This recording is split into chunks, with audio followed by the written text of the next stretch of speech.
अब बात सूरजपुर के उस गांव की करते हैं जहां ना तो बिजली है, ना पानी है, ना ही सड़क। इस गांव में 500 से ज्यादा पंडो जनजाति के लोग रहते हैं जिन्हें राष्ट्रपति का दत्तक पुत्र कहा जाता है। बावजूद इसके ये लोग ढिबरी युग में जीने को मजबूर हैं, लेकिन इस तरफ किसी का कोई ध्यान नहीं है।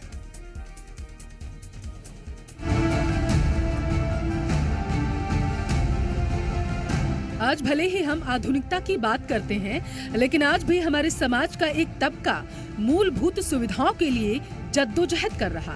राष्ट्रपति के दत्तक पुत्र कहे जाने वाले पंडो जनजाति के लोगों को आज भी ना तो पानी की सुविधा मिल पाई, ना ही सरकारी राशन और ना ही दूसरी कोई मूलभूत सुविधा, जबकि केंद्र राज्य सरकार की ओर से इनके उत्थान के लिए हर साल लाखों रुपए खर्च किए जाते हैं।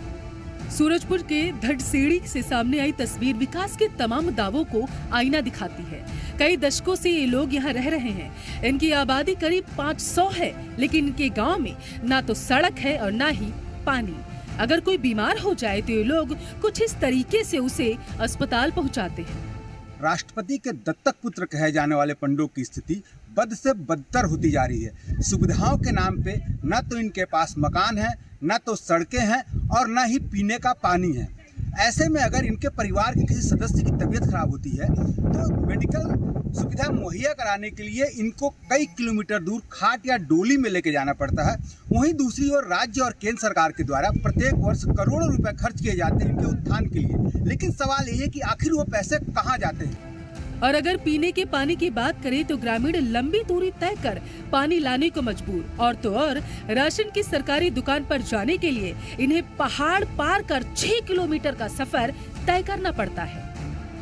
यहाँ सब कुछ का समस्या है। यहाँ रोड नहीं है, पानी पीने का साधन नहीं है।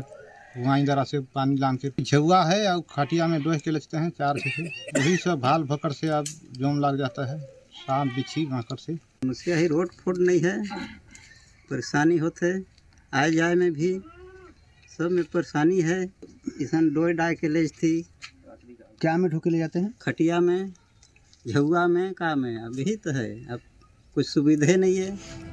जब इनकी परेशानी को लेकर जिला पंचायत के अधिकारी से बात की गई तो उन्होंने भी इलाके में मूलभूत सुविधाओं का अभाव बताया। इसके लिए सभी सीओ जनपदों से जो उनकी मूलभूत आवश्यकताओं से संबंधित जो जानकारी है वो ली गई है, जिसमें सड़क भी है, पुल भी है और पेयजल के लिए पीएचई विभाग द्वारा जल जीवन मिशन के अंतर्गत कार्य किया जा रहा है। सभी से प्रस्ताव आने के बाद इसमें आगे की कार्रवाई की जाएगी। सवाल ये है कि जब अधिकारियों को पंडो जनजाति की सभी परेशानियां मालूम हैं, तो फिर इनकी सुविधाओं के लिए जरूरी कदम क्यों नहीं उठाए जा रहे? आखिर क्यों दशकों से इस गांव का विकास नहीं किया गया? ब्यूरो रिपोर्ट, जी मीडिया।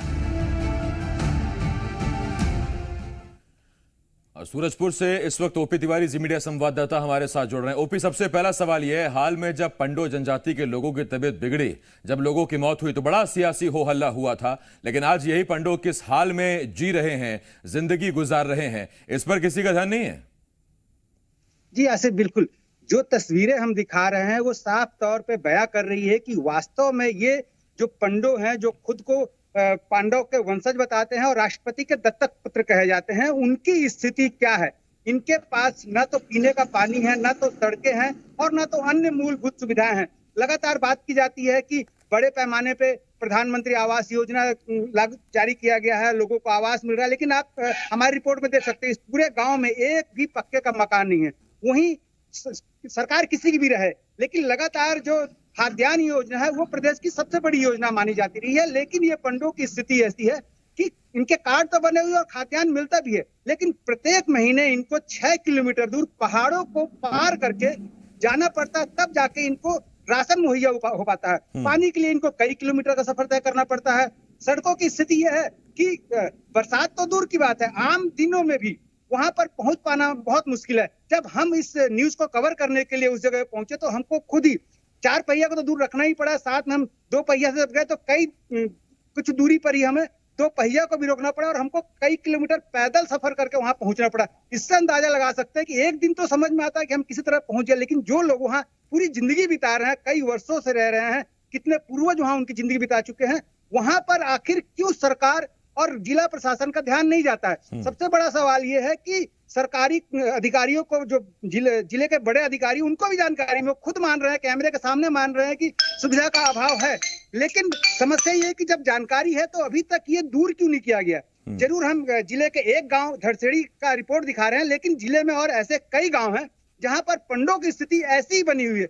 ये सबसे बड़ा सवाल है कि आखिर जब चुनाव का समय आता है तो इस गांव में नेता भी पहुंचते हैं, बड़े अधिकारी भी पहुंचते हैं, वोट मांगा जाता है इनसे, लेकिन वोट लेने के बाद इनकी पूछ परख करने वाला कोई नहीं है। ऐसे में सबसे बड़ा सवाल है कि आखिर कब इन लोगों को मुख्य धारा से जोड़ा जाएगा और कब आखिर ये भी अन्य लोगों की तरह अपनी सामान्य जिंदगी बिता पाएंगे। जी आसिफ, शुक्रिया आपका ओपी साम जानकारी के लिए। ओपी तिवारी जी, मीडिया संवाददाता, इस वक्त जशपुर से इस बड़ी खबर पर हमारे साथ